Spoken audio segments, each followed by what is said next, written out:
It's a Green Friday again. Again, for the third time. For the third time. And I feel like we should have a plan here. Buy earlier in the week. And sell on Friday. Right? I think it sounds like a good plan. Sounds like a plan, yeah. Market cap back above $2 trillion is up 7.05%. 24-hour volume, $113.15 billion, up 3.86%. Bitcoin dominance at 43.46%. Price of Bitcoin at $47,124 at ATM this morning is up 6.19%. 24-hour volume for Bitcoin traded this morning, $36.76 billion. Look at that weekly chart there. We have that MACD cross now, and the histogram has printed green there. So this has not happened in about 11 months, and this is quite an historic moment for Bitcoin. It could break out. We'll be watching that. Let's bring in Michael Inaji now, digital market analyst. Hello, Michael. Hello, Letty. Good morning. How are you? Good morning. Happy Friday. Great to have you, Michael. So we've had Coinbase actually adding DeFi and Bitcoin to their balance sheet worth about $500 million. That's quite big news. What does this mean? It's a very it's a lot like the Michael Saylor move that we saw last September when we saw him add Bitcoin on his balance sheet. He was one of the first corporations with his MicroStrategy to put Bitcoin on his balance sheet sometime in September. It's literally around the same time.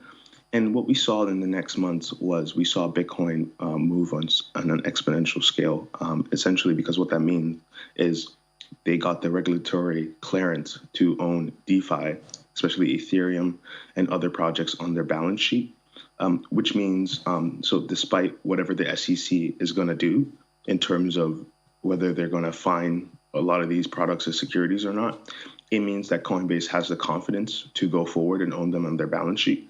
And it's a lot like they're just de-risking holding Bitcoin and Ether and other DeFi projects on the balance sheet.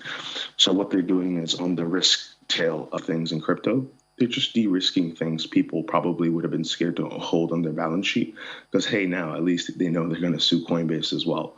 So there's someone else to basically, throw shade at if the regulators ever come.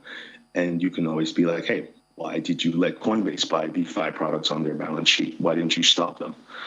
Because that's one of the benefits now of being a public company. Another unique thing that they said was moving forward, they're going to be investing 10% of their profits in crypto moving forward, which is a very very good feedback loop in terms of them believing in crypto to be a store of value. And putting away 10% of your profit in the crypto is akin to a share buyback.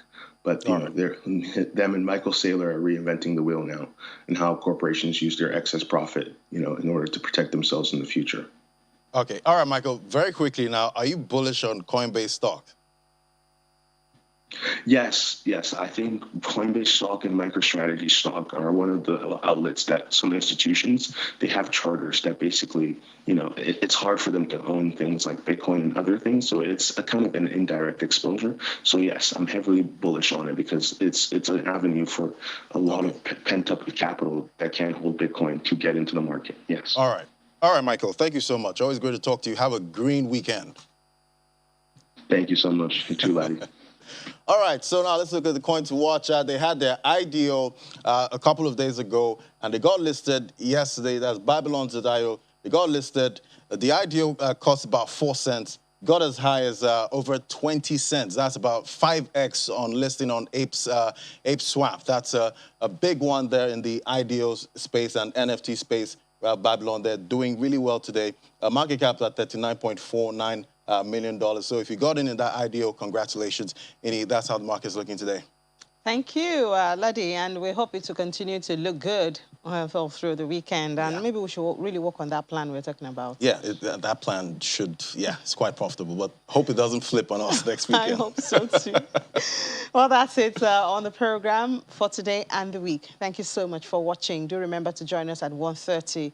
We'll have a fresh episode of Business Incorporated. I'm Ini John Mekwa. And I'm Ladi Williams. Have a great weekend.